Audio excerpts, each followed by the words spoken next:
We have the green zucchini, which I always forget what they're called. You should know what these are called because you're one of them. Mexican grays, girl. The Mexican grays, that's right. That's right.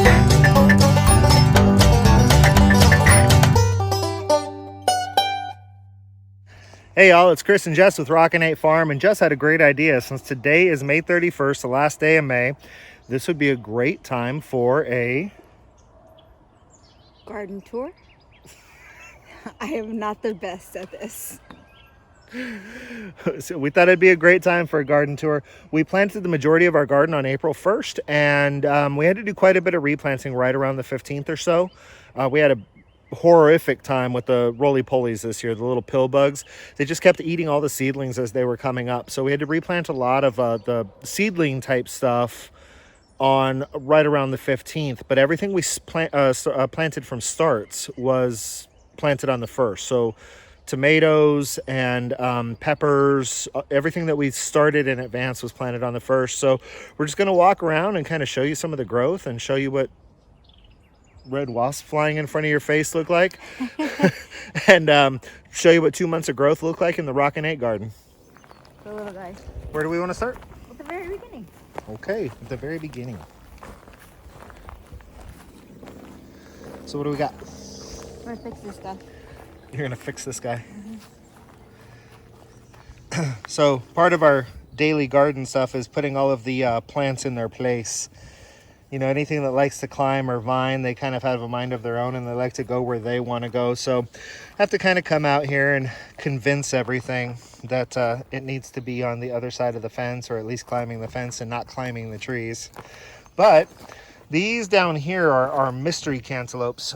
We planted a cantaloupe last year that was a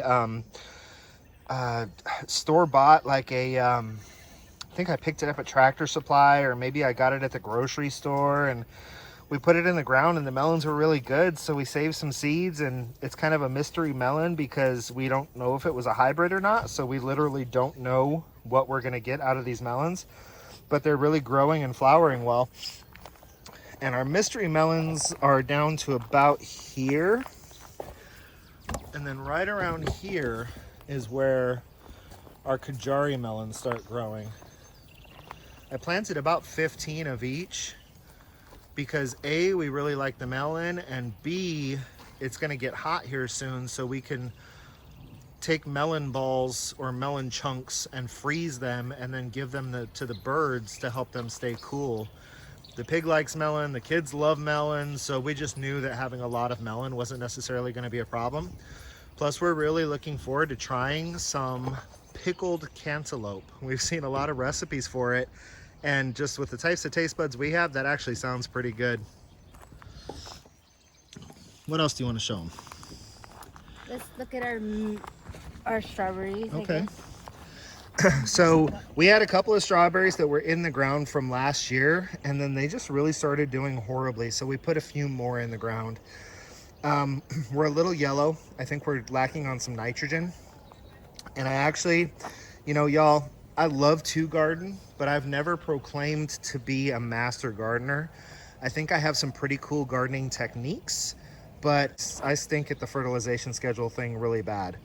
So a lot of times I find myself kind of being reactive rather than proactive when it comes to plants looking or not looking really good. But Garlic kind of has stressed out. yeah, so the garlic is pretty much all picked. We've only got a few cloves left in the ground. I just left them in the ground because they hadn't really fallen over yet. Everything else has been harvested.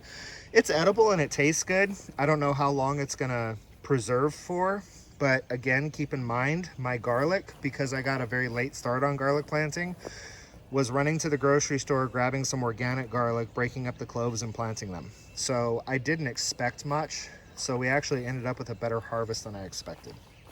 And then there's my mint that's taking over the world. Your mint that's taking over the world? So what kind of mint is this? I don't remember. It's the sweet mint.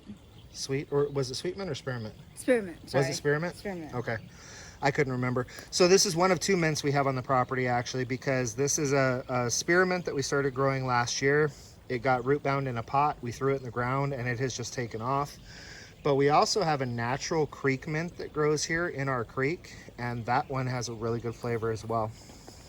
Our marshmallow. Our marshmallow We is need to trim overly aggressive. Yes, we really need to get to drying some herbs and preserving some herbs.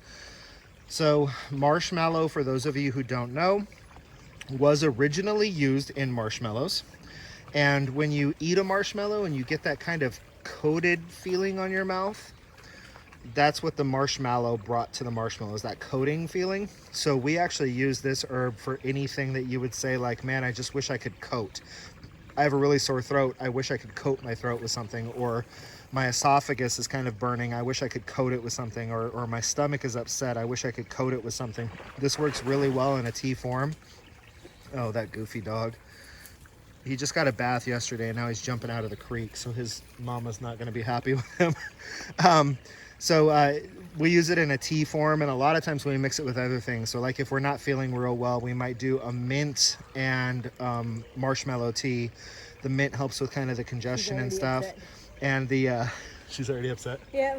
Why? Yeah. So the mint helps with the congestion, and the marshmallow kind of helps with the sore throat. It's an herb that we really like to use. It really helped me out. Yeah. I had so many strong stomach issues and I couldn't keep food down, and I started drinking it, and it really. How long did you drink it for?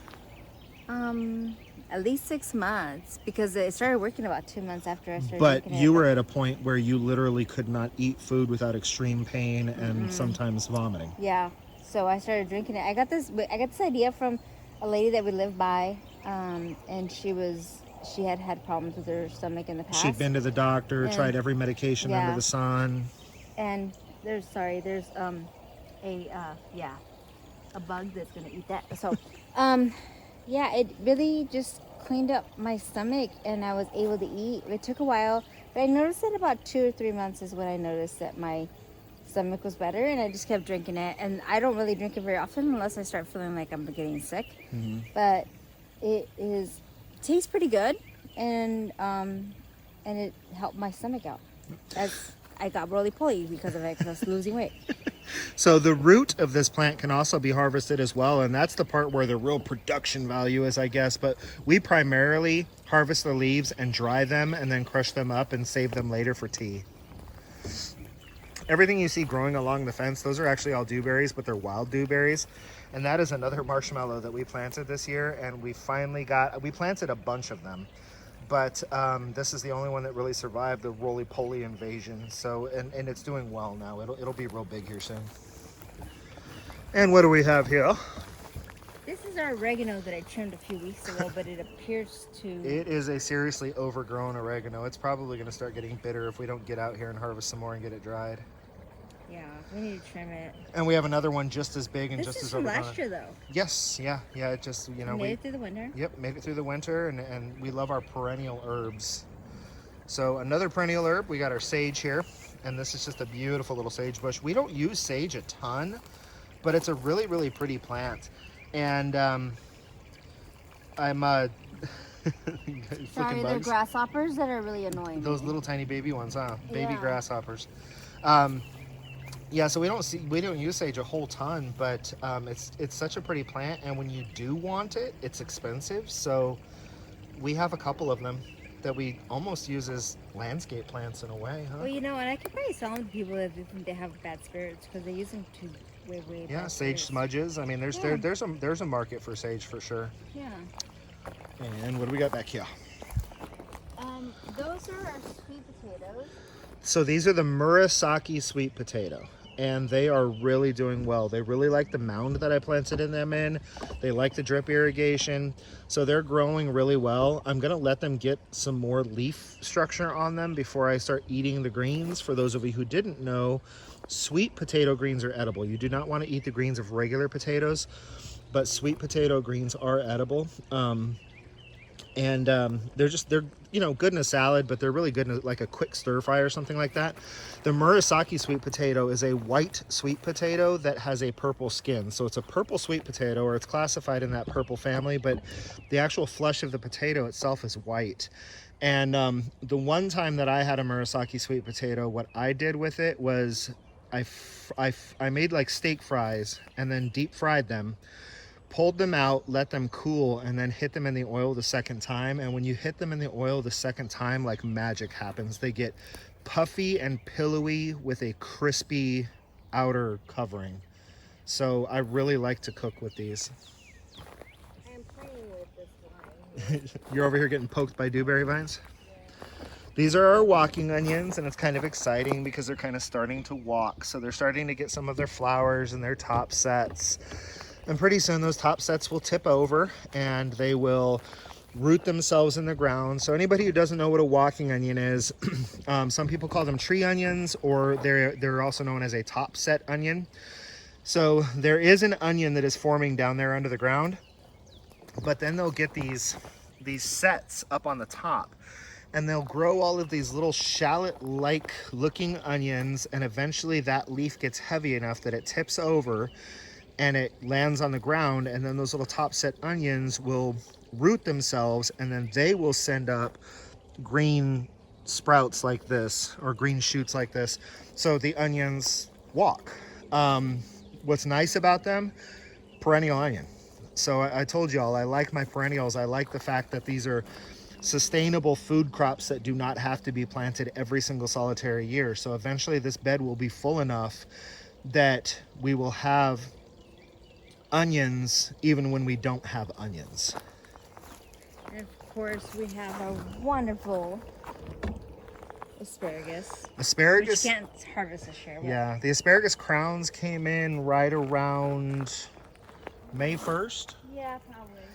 So these have been in the ground roughly a month, and every single crown that we put in sprouted. They all went to fern very quickly, and then they just kind of keep coming up. So like if you look at that one right there, see if I can get close enough, you can see that it's got 3 or 4 shoots that have ferns on them, and then there's one little teeny tiny baby asparagus right there. So and you can see that in almost every one of them. You know, if you look at that one right there, there's one little tiny asparagus coming up on the side. So they just keep sending up the asparagus, and then if you let the asparagus go, if you don't harvest it, it just keeps ferning. You know, this one here, it's got the 2 ferns that came up, and now it's got 2 more asparagus shoots coming up. So they're really doing what they're supposed to do, and we're just letting them go this year. We'll harvest a little bit off of them next year, and then a little more the next year, and then after that, this thing will be so full of asparagus that we'll be able to take as much as we want. And y'all, I'm really weird because I'm so excited.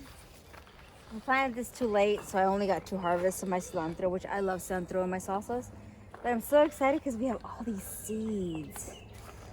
And maybe we can make something with the seeds or just save them for next year. What do you call it, coriander? Yep. Yeah, anybody who doesn't know, coriander, the herb, what it is it's cilantro seed. So I'm really excited because we either can harvest this, and I talk to it every day. You smell it. It smells so good. And hopefully we can make a little bit of coriander and maybe save some for next year and plant them earlier this time. Remind me when we get over to the squash bed to tell them what our plans are for this. Okay. And then of course we have, I don't remember all the tomatoes that are here. These are the yellow pear. Yellow pear, and we have so many little baby yellow pear tomatoes. Colty is so excited. He's just waiting for them to turn yellow. I think we have so many though this year, he probably won't be able to eat them all. Yeah, so we've got what is it? 1, 2, 3, 4, 5 yellow pear tomatoes, and every single one of them is setting a lot of fruit. And again, these went in the ground April 1st. We've got some people in Central Texas that have a head start on us, and most of them are people who just didn't know any better. So the general rule here in Central Texas is do not plant before April Fool's Day. And it's because if you plant before April Fool's Day, there's almost always just one last freeze. And it's not even a really hard one, but it's just enough to kill your tomatoes, kill your peppers, you know, it's one of those like 28-degree freezes or something that's just enough to really make your plant suffer. So the general rule is do not plant before April 1st. Well, when we first moved to Texas, we didn't know any better. And we planted on like March 15th because it was sunny and it was beautiful. And then we had that frost that came and killed everything we planted, and we were too broke to replant. And that's when we found out, don't plant before April 1st. Well, this year, anybody who planted after March 1st was good to go. We never got that last freeze. So a lot of people who didn't know any better came in and planted like March 1st, and then their gardens are a month ahead of ours. But I'm still really happy with where our garden is for planting at the right time. So Chris decided to cut this tree, and I'm so glad because these weren't doing very well because they weren't getting enough sun. But he broke my plant. So he is in trouble, even though he's not really in trouble, but he broke my plant. See, we were supposed to have a bigger plant, but he broke my tree right now. And so, but they are looking better now that they're getting more sun. They are getting a lot more sun. Everything down here is getting a lot more sun now. There's still some filtered shade through the tree that I cut back and got all of the growth off of the overhanging growth off of all these plants and tomatoes. But we did have a few mishaps. That was a fairly decent branch that bent that tomato cage and broke the tip off of that plant. So I am in trouble. And of course we have our purple ones. What are they called? These ones are called Atomic Grape tomatoes. This is, yeah, this is a Baker Creek heirloom tomato. And I think this one actually comes from, I'm drawing a blank on the name of the tomato guy that Baker Creek uses. I'll make sure that I put the name in the show notes, but this is that Atomic Grape tomato. So the way that it has like dark green and yellow and light green striping right now. Do we? Yeah, look. Oh yeah, we're starting to turn atomic here. So yeah, these are going to be really funky, kind of like purple and yellow and red and green streaked tomatoes. And we grew a bunch of these 2 years ago, but we sold our house and we had to leave our garden behind. So we've actually never had a chance to taste these, but they're doing so good. Alrighty, and right down here we just have good old cherry tomatoes, and we've got a lot of these coming in too. I'm really excited because Colt is literally like a tomato fiend. Like, he can't live without them, eats them by the bowlful. So I am excited about the possibility that we may have too many tomatoes for even Colt. Like, we might actually get to eat some, and this is great. Oh, these are covered. They're just covered. Absolutely covered. Every bush, absolutely covered. With tons of flowers coming in too. As of right now, we can't really bring much vegetables inside because Colty will eat, literally, including the zucchini, right off the vine. So hopefully we have enough tomatoes that we will get them inside. We'll see.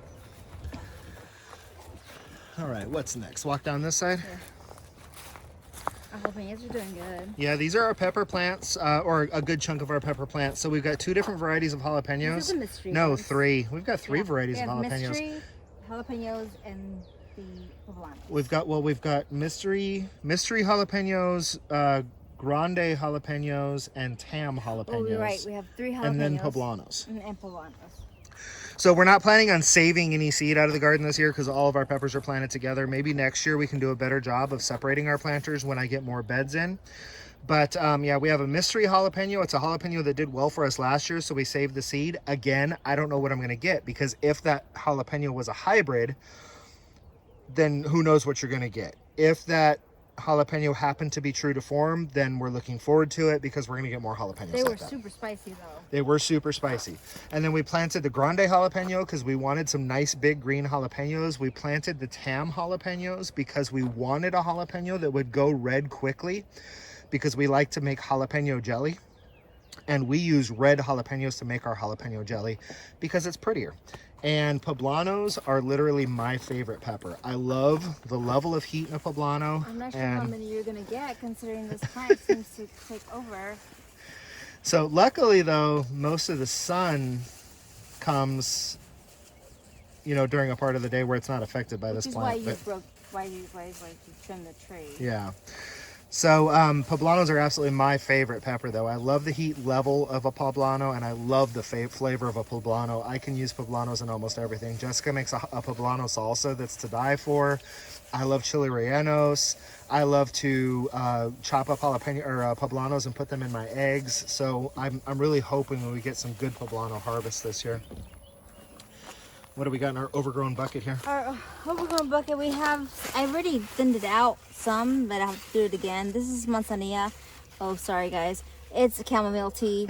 Chamomile in Spanish is called Manzanilla. manzanilla. So we're just waiting for it to bloom, but I don't know, it's overgrown. We didn't like, my grandma used to just toss it on the ground, so I guess I didn't pay attention to that. So we just tossed it in a bucket, and they're overgrown. So I've been thinning them out as much as I possibly can, but it's taken some time. But we fixed that because we have another. We'll show you later. One of the things we've been doing too, we brought in another load of mulch. So you're going to notice that there's a lot more mulching done, and you're going to really start to notice how pretty the garden is starting to look. I mean, it doesn't help any that, you know, the beauty of my wife here overshadows the garden, but I mean, if you look down this area right here with these trellises, everything growing up over the trellis, all of the fresh mulch, the rustic look of the garden beds, I mean, the garden is just getting to look really pretty, which is important to us. Oh, cool. So what do we got here? This is our squash, our butternut squash. Yeah, these are the butternuts. And we have a lot of little baby ones growing up, but we also have some bigger ones. There's one right here that's pretty big.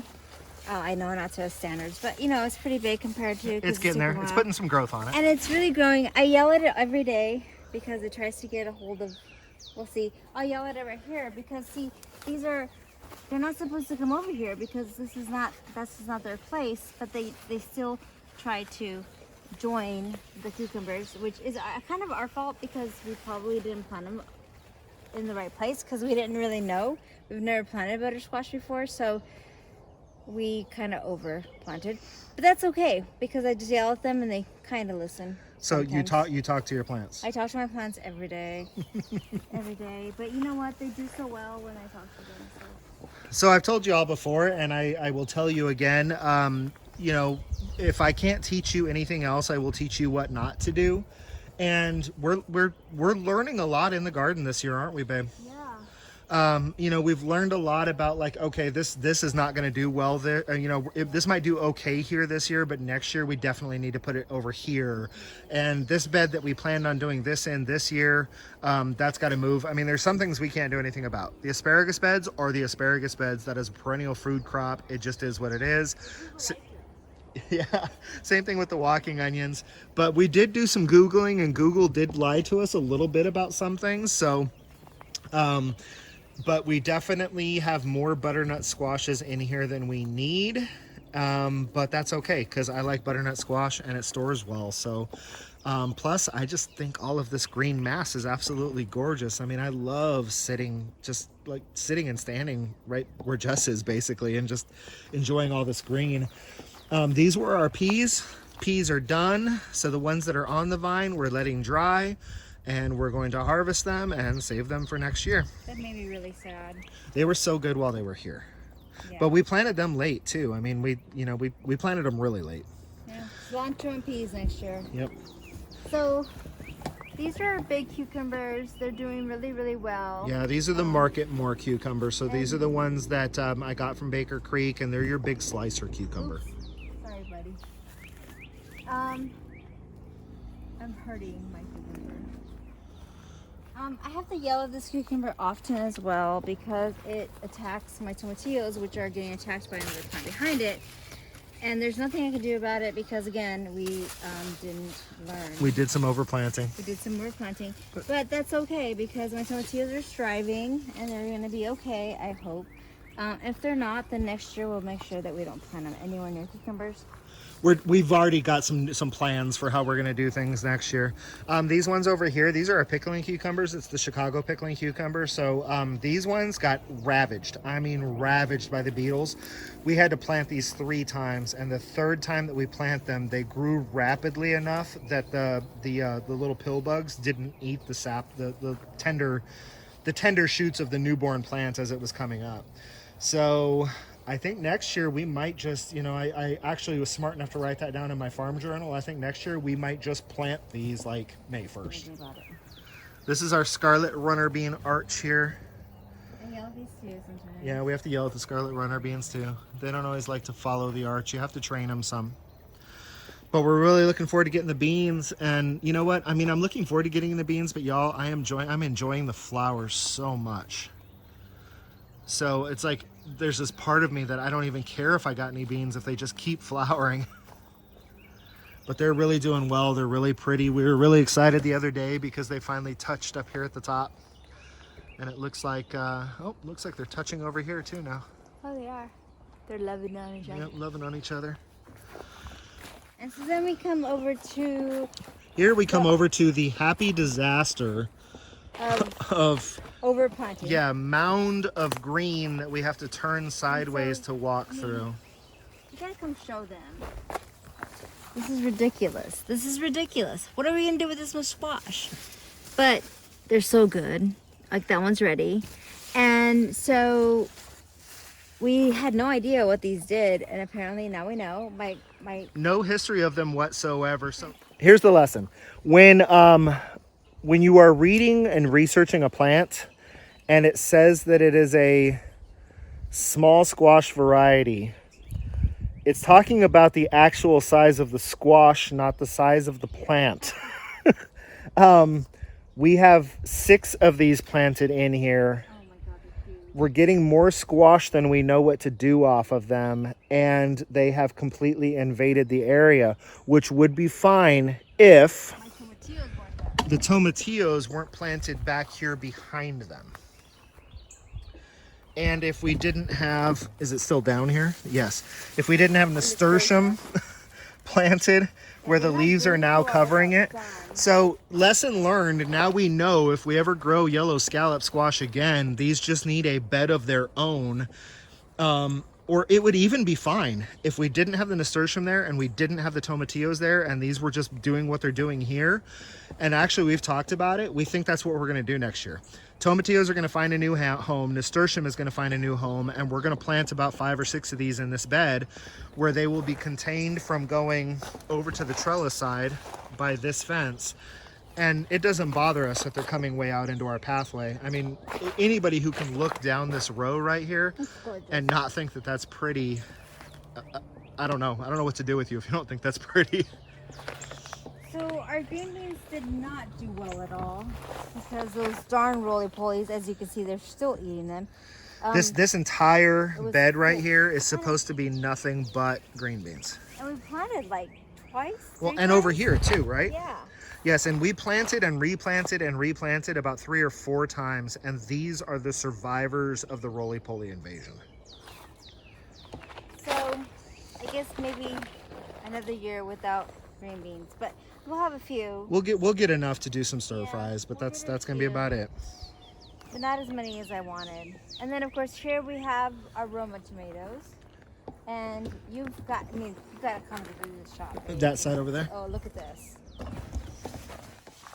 It's outrageous. We're gonna be overcome with Romas, but you know what? I make salsa, so that's okay. And we actually, Roma tomatoes are our favorite tomato to use in a salsa because it's not as watery. Yeah. We like to use more of a kind of a paste type tomato in our salsas. So we can go back through in the other way. And these are aromas. They're just as full of tomatoes on this side. They're just a little bit more hidden unless you look down. Yeah, there's more growth on this side. Yeah. But I mean, yeah, it's ridiculous. I mean, It's so many. it's ridiculous. I'm so excited. And I'm Mexican and we people love them.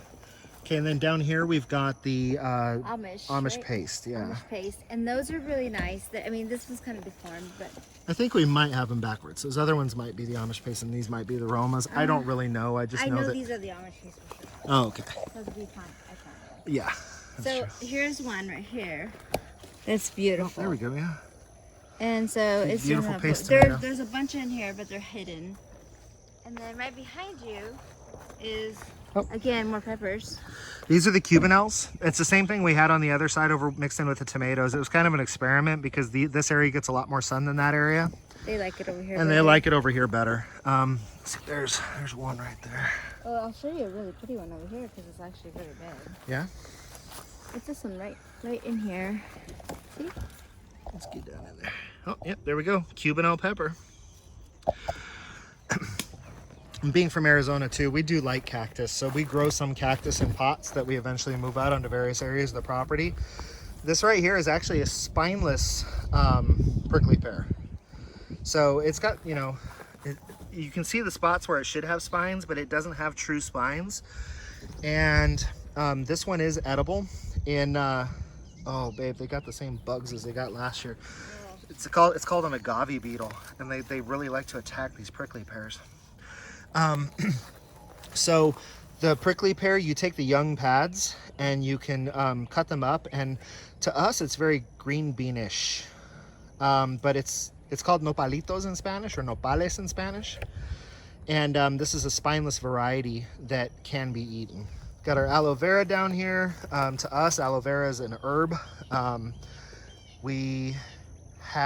have one daughter that definitely loves it. So aloe vera can be taken internally for some things.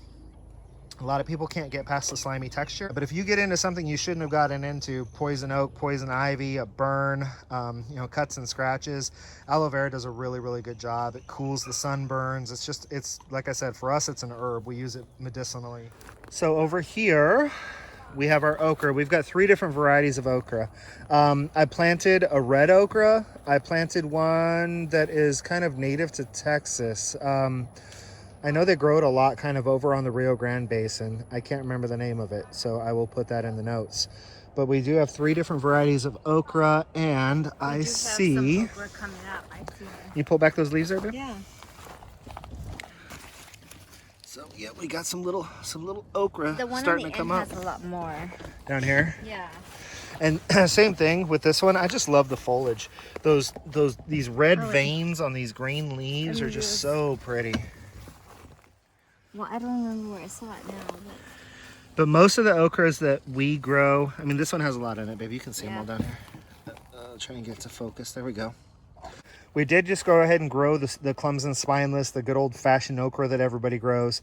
So I've got 3 different varieties of okra here. We'll be swimming in okra here very soon. The grasshoppers are eating the leaves, but they're okay. Yeah, the grasshoppers are definitely eating on the foliage, and They're really pretty. and they're itty bitty baby grasshoppers. So we're gonna do a little grasshopper control. Yeah, because they do this kind of stuff. Look at the roly-polies. You see them? Yep. Those are the devil. Those are our nemesis this year. These pill bugs. Jackals. Oh, here we go. You can actually show them these itty bitty grasshoppers. If you can get it focused in there. So you see that right there. Little bitty baby grasshoppers. They're horrible, and they jump on you. I'm sure it's in my hair somewhere. What do we got growing on the fence here? Oh, on the fence we have our wonderful sun. What are they called again? Solar flare. Solar flare. I always want to call them sun. I think it's because it reminds me of Arizona. So these are the need to trim tomatoes. them really Yeah, bad. we do. These are the tomatoes that we decided to grow as like our slicers. So these are going to be our sandwich tomatoes this year. There's a really big one over here. We've got the paste tomatoes. We've got the salsa tomatoes. But these are going to be our slicers this year. Aren't they beautiful? And these are really, really pretty once they ripen because they kind of almost look like a sunset. And we have a whole bunch of them. Oh, we've got a ton of them coming in. We need to trim this though. Need to do some pruning. And then over here we have our Carolina Reapers, which I don't know why I'm growing these because I ain't never gonna taste them. Jessica is a master salsa maker, but here in Texas, people like stuff hot. Like they equate heat with flavor. It doesn't taste good if it doesn't singe your taste buds. Being from Arizona, we love to use peppers for flavor, and I actually do enjoy the flavor of a Carolina Reaper. But we're talking about like using one Carolina Reaper to flavor an entire, 20 quarts of salsa. Whereas if you're making it for the Texas crowd here, you would use like a Carolina Reaper per ounce of salsa pretty much, because if it's not singeing off your taste buds, it's not good. So we are growing some Reapers. I do like the flavor of them, but good night, they're hot. All right, so what do we have over here? Well, this is our bed that we did our manzanilla, or not manzanilla. Chamomile. Our chamomile. And so this one's not as full. Hopefully it does a little bit better than the buckets because we had no idea. The buckets are way overcrowded, so we decided to actually give a bed area to the chamomile. And look at this bug. I'm sure that it's going to bug or something.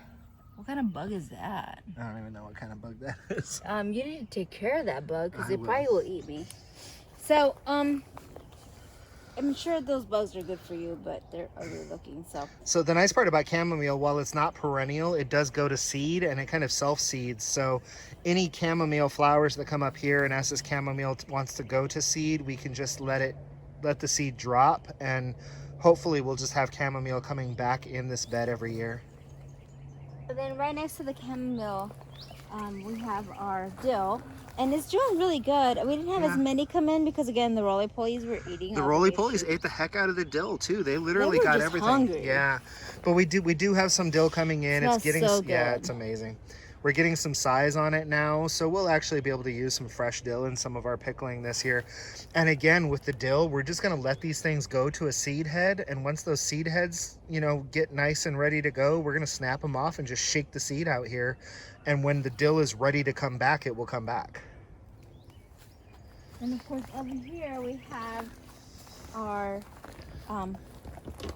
basil, and I want to call it albahaca because that's what my grandma used to call it.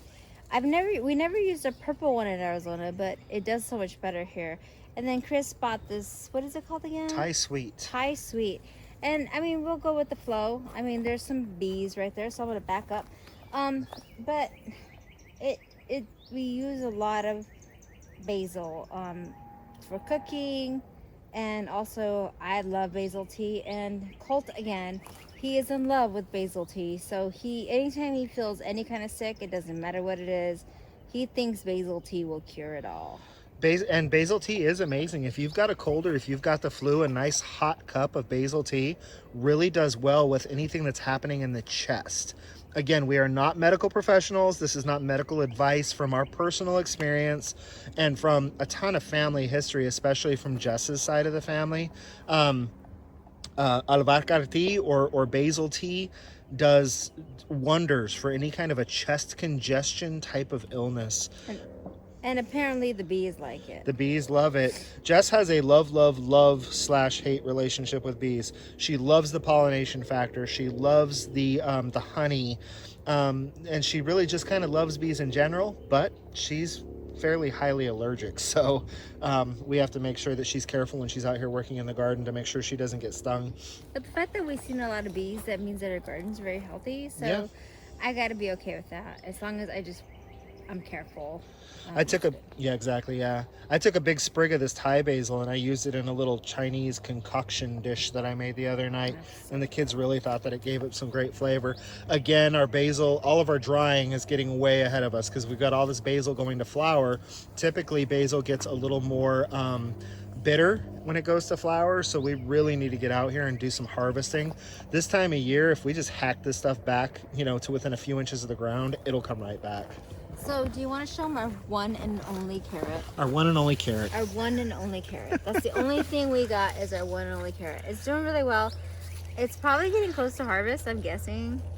I think we're gonna have to harvest this carrot when Colt is not looking. Yes. Because I actually would like to eat this one carrot since we only got one.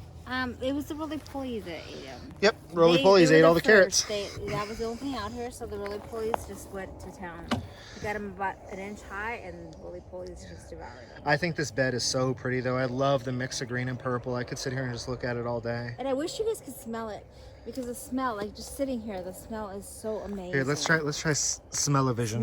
Smell it. Smell-o-vision. It's not working, but still, I mean, I wish you could smell it. It's so awesome. Try the tea with a little bit of honey or a little bit of sugar. It's amazing. Yeah, the sweetener of your choice. If you use like a sweet Caro syrup or we like to use honey or agave nectar. We use agave nectar sometimes as a sweetener, but take the dried leaves or the fresh leaves. That's the great part. Take the dried leaves or the fresh leaves, boil them in some water, strain the leaves back out, and add a little bit of honey or agave nectar. And it's just a great soothing tea, and it's wonderful for you when you're not feeling well. What do you want to show me? What is it? It's a the baby grasshopper. Baby grasshopper that I caught from my plant that is, see the holes? The holes. The holes. That's the baby grasshoppers. I can't wait till they get bigger. Hopefully they go away. Yeah. So over here, we're actually getting pretty close to harvest here. So we're starting to turn yellow and everything's dropping over, so it's not going to be long at all. Not to mention, I mean, here's the true giveaway that we're getting close to harvest. Look at the size of some of these onions. Salsa, baby. Salsa.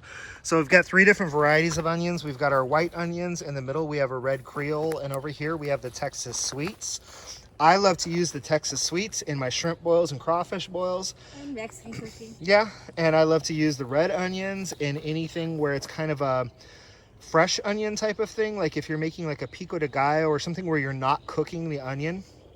I love the red onions for that. They're just crisp and flavorful. And then white onions, these are our great salsa and cooking onions for sure. And then of course we have The beautiful bed. beautiful zucchinis. We have the green zucchini, which I always forget what they're called. You should know what these are called because you're one of them. Mexican grays, girl. The Mexican grays, that's right, right. Mexican gray squash. We've been using these as a substitute for a quote-unquote zucchini for years. I mean, they're super zucchini-like. So we've been using Mexican gray squash for years. We got a whole bunch of them for free one time. And well, no, we paid $10. Yeah, I guess so. They used to do a produce thing back in Arizona. We haven't found one here in Texas, but it was a rescued food operation.